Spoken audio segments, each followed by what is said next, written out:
আসসালামু আলাইকুম সবাইকে। কেমন আছেন? আশা করি অনেক ভালো আছেন।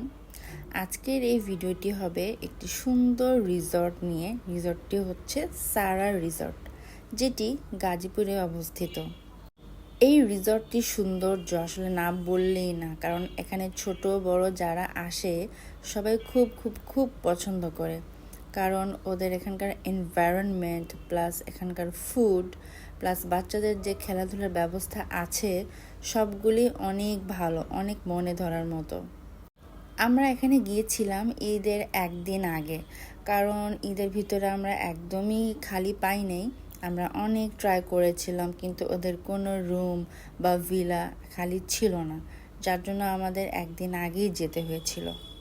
এখানে রিসিপশনে এসেই যে ওয়েলকাম ড্রিঙ্কসটি পেয়েছিলাম, এটি হচ্ছে সেলফ সার্ভিস, আপনাকে নিজে নিজেই নিতে হবে।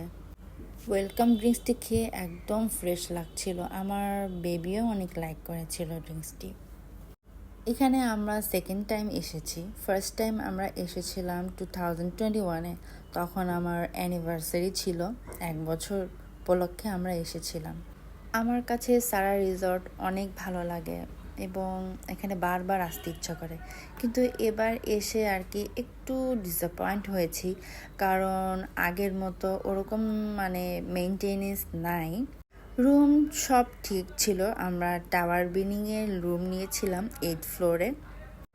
আমার হাজব্যান্ড একটি সারপ্রাইজ তৈরি করেছিল, ও ওদেরকে বলেছিল যে আমাদের জন্য একটু বেডের উপরে এরকম টাইপ লিখে দিতে।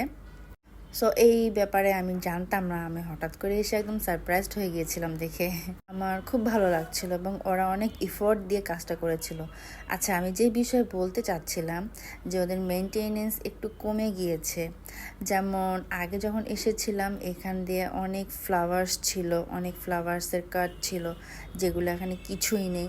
এখানে সুন্দর সুন্দর অনেক দোলনা ছিল, দোলনাগুলোও আমি পাইনি। সবগুলো দোলনা ওরা একদমই গায়েব করে দিয়েছে, কেন দিয়েছে আমি জানি না। আগের বার আমি দেখেছিলাম একদম স্পটে স্পটে অনেক সুন্দর সুন্দর বড় বড় দোলনা ছিল ওখানে। এখানে buffet service, dinner, breakfast, lunch তিনটাতেই আপনারা বুফে পাবেন, এটাই ওদের সিস্টেম। ফুডগুলো অনেক টেস্টি ছিল, প্লাস অনেক অর্গানাইজড এবং খেতেও ভালো লাগছিল। আর এখানে আপনারা দেখতে পাচ্ছেন যে চারিদিকে কত সুন্দর সুন্দর ডেকোরেশন করে রেখেছে ওরা। এটা হচ্ছে ওদের ডেজার্ট সাইড। ডেজার্টগুলো অনেক ভালো লেগেছিল আমার কাছে।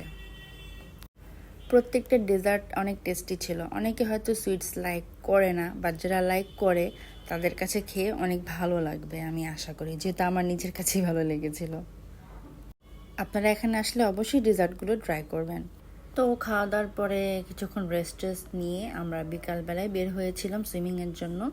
এখানে আপনারা সুইমিংয়ে আসলে সিনথেটিক ছাড়া অন্য কোনো ড্রেস পরবেন না, কারণ মেয়েদের জন্য ওরা সিনথেটিক ড্রেস ছাড়া অন্য কোনো কাপড় অ্যালাউড করে না। আমরা সুইমিং থেকে আসার পরে যখন সন্ধ্যা হয়ে গেল তখন একটু হাঁটতে বের হয়েছিলাম, আর আমরা হাঁটতে হাঁটতে এখানকার শপিং মলে চলে আসলাম। এই মলটি আপনারা সব কিছুই পাবেন, এটির নাম হচ্ছে টর। এখানে বেবি ড্রেস থেকে শুরু করে মেল ফিমেল সব ধরনের ড্রেস পাবেন এবং বাচ্চাদের খেলনাও পাবেন। তবে এখানে প্রাইসটা একটু হাই, এই জন্য আমি আর কোনো ড্রেস নিইনি, যেহেতু আমি ঈদের ড্রেস আগেই কিনে ফেলেছিলাম। এটি হলো ওদের লেক সাইড। এখানে অনেক অ্যাক্টিভিটিস আছে আশেপাশে, বাট আমরা কোনো অ্যাক্টিভিটিস করিনি, কারণ আমাদের হাতে সময় অনেক কম ছিল। আমরা অনলি একদিনের জন্য গিয়েছিলাম, জাস্ট একটু ওয়াকে বের হয়েছি আর বাবুকে নিয়ে আশেপাশে হাঁটছিলাম, ওকে একটু এনভায়রনমেন্টটা এনজয় করাচ্ছিলাম, দ্যাটস ইট। বাচ্চাদের জন্য এখানে ইনডোর প্লেগ্রাউন্ড আছে বিশাল বড়, কিন্তু ফার্স্ট টাইম যখন আমি এসেছিলাম তখন তো আমার বেবি ছিল না। আমি জাস্ট দেখেছিলাম যে অনেক সুন্দর এবং সাজানো গোছানো পরিষ্কার পরিচ্ছন্ন, বাট এবার এসে তো খেলনাগুলো দেখি অনেক ময়লা পড়ে গেছে, ওরা একদমই ক্লিন করে না। আমি তো আমার মেয়েকে বসাতেই চাচ্ছিলাম না কোথাও, কারণ প্রচণ্ড ধুলাবালি পড়া ছিল। ঘুরতে আসলে কি ড্রোন শট না নিলে চলে? আমি তো যেখানে যাই সেখানে ড্রোন শট নিয়ে আসি, কারণ আমার কাছে এই শটগুলো দেখতে খুব ভালো লাগে এবং এগুলোর সাথে যখন মিউজিক অ্যাড করে দিই আরও অসাধারণ লাগে আমার কাছে।